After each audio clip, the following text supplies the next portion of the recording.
আজকের গল্প ফিরে পাওয়া। কলমে সুমিতা চক্রবর্তী চ্যাটার্জি। বিয়ের পর বছর খানেক যেতে না যেতে মৌয়ের সঙ্গে অর্ণবের আইনগতভাবে ছাড়াছাড়ি হয়ে যায়। অবশ্য গত প্রায় 4 মাস ধরেই ওরা মানসিকভাবে একে অপরের থেকে বিচ্ছিন্ন। এই দিনগুলিতে ওই বাড়িতে মৌয়ের দম বন্ধ হয়ে আসতো।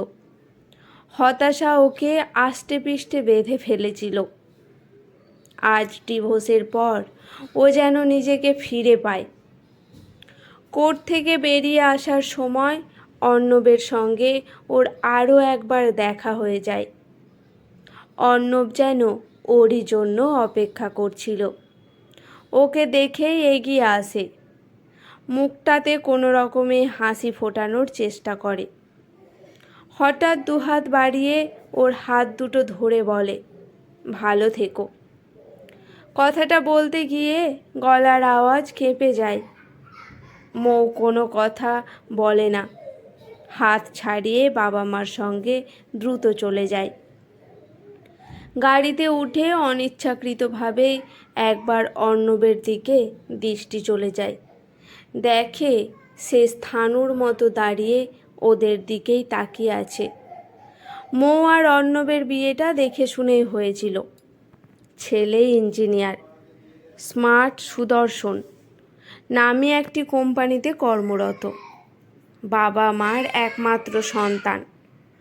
আপাতদৃষ্টিতে নির্ঝঞ্ঝাট এই পরিবারে বিয়ের পর মৌকে সেই চিরাচরিত শাশুড়ি সংক্রান্ত সমস্যার সম্মুখীন হতে হয়। স্বামী বাইরে ব্যক্তিত্বপূর্ণ হলেও বাড়িতে মার কথা ছাড়া এক পাও চলেন না। সংসারে শ্বশুর মশাইয়ের কথার কোনো গুরুত্ব নেই। শাশুড়ি ছিলেন অবুঝ ও বদমেজাজি। ছেলের বিয়ে দিয়ে ঘরে বউ আনলেও তিনি সবসময় চাইতেন বাড়িতে থাকাকালীন ছেলে আগের মতোই তার সঙ্গেই বেশি সময় কাটাবে, তার কথাতেই চলবে। বউকে তিনি সব ক্ষেত্রেই বুঝিয়ে দেবেন ছেলের ওপর তার অধিকার অনেক বেশি।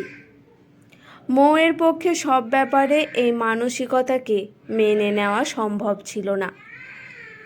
ফলে শুরু হতো অশান্তি।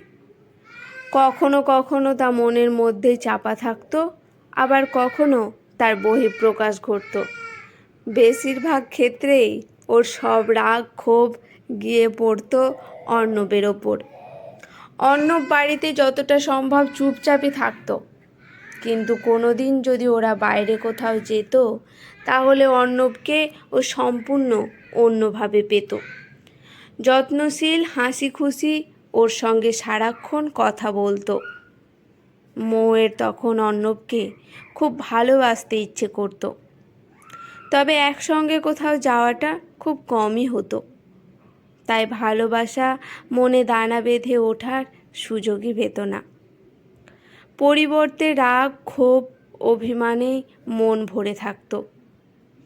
মৌ নিজের রাগ ক্ষোভ অর্ণবের ওপর যত খারাপভাবে প্রকাশ করুক না কেন, অর্ণব কখনো কোনো প্রতিবাদ করত না, চুপচাপ সব মেনে নিত। এভাবে চুপচাপ শাশুড়ি আর ওর সব কথা মেনে নেওয়াতে মৌয়ের রাগ আরও বেড়ে যেত। অর্ণবকে মেরুদণ্ডহীন বলে মনে হতো। ডিভোর্সের পর 1 বছর পার হয়ে গেছে। মৌ তবু মেরুদণ্ডহীন সেই লোকটাকে একদিনের জন্য মন থেকে মুছে ফেলতে পারেনি। যতই ভুলতে চেষ্টা করেছে ততই যেন চিন্তার মূল স্থানটি সে দখল করে বসেছে। মৌয়ের নিজের কাছেই নিজেকে এখন অচেনা লাগে। সেই অচেনা মৌ এই কয়দিনে লোকটির খারাপ দিকগুলো প্রায় ভুলতেই বসেছে। মার আড়ালে সে কিভাবে ওকে খুশি রাখার চেষ্টা করত, ওকে ভালো রাখার চেষ্টা করত, সেই সব কথাই শুধু মনে পড়ে এখন। ফুলশয্যার রাত্রির কথা ওর মনে পড়ে যায়। রাতের বেলার সব রীতিনিয়ম পালন করার পর সবাই ওদের দুজনকে ঘরের মধ্যে বন্ধ করে ঘর থেকে বেরিয়ে যায়। ততক্ষণে অনেকটাই রাত হয়ে গেছে। মনের মধ্যে রয়েছে চাপা উত্তেজনা, ভালো লাগা। অর্ণব সবে পাশে বসে ওর হাতটি নিজের হাতে তুলে নিয়েছে। দরজায় কোনো নক না করেই এক গ্লাস দুধ হাতে নিয়ে শাশুড়ি প্রবেশ করেন। রাতে দুধ না খেলে নাকি ছেলের ঘুম হয় না। মৌ দুধ খাবে কিনা তা জিজ্ঞেস পর্যন্ত করেন না। অর্ণব অস্বস্তি বোধ করলেও মাকে কিছু বলে না। মা বেরিয়ে যাওয়ার পর দরজাটা লক করে দেয়। মৌ দুধ খায় কিনা সে ব্যাপারে মা জানতে চেয়েছিলেন কিনা জিজ্ঞেস করে। মৌ না বলাতে অর্ণব মার এরূপ ব্যবহারের জন্য ওর কাছে ক্ষমা চায়। মার অনেক আচরণই তাকে অস্বস্তিতে ফেলত, কখনো কখনো খুব কষ্টও দিত। মৌ তা বুঝেও অবুঝ থাকত। শাশুড়ির প্রতি বিরক্তি আর ক্ষোভ এবং অর্ণবের প্রতি অভিমানই ওকে অবুঝ করে রাখত। সেদিন কোর্ট থেকে বেরোনোর সময় তার চোখের ভাষা ও বুঝতে পারেনি, বোঝার বিন্দুমাত্র চেষ্টাও করেনি।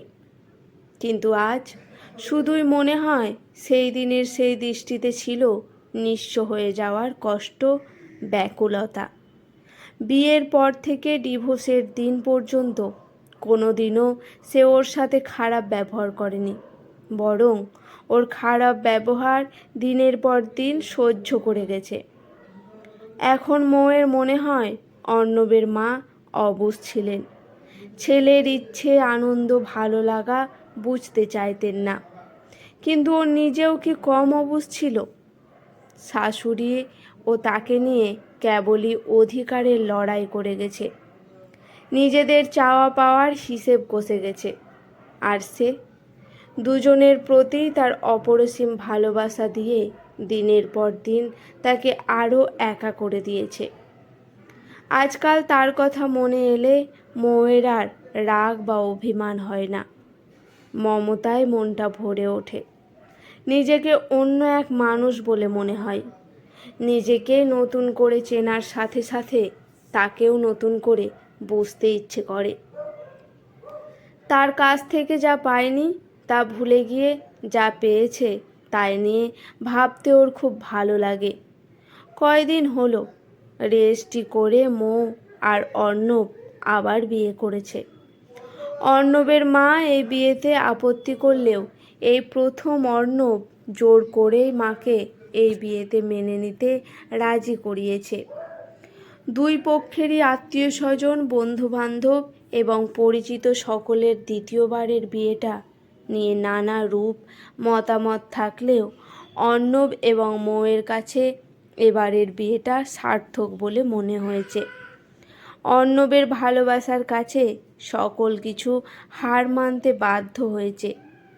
সে রাতে ঘরের দরজা বন্ধ করে অর্ণব মৌয়ের কাছে আসতেই মৌ ওকে জড়িয়ে ধরে বুকের মধ্যে মুখ গুজে দেয়। হারিয়ে যাওয়া অমূল্য কোনো সম্পদ ফিরে পাওয়ার আনন্দে ওর দু চোখ বেয়ে জল পড়তে থাকে।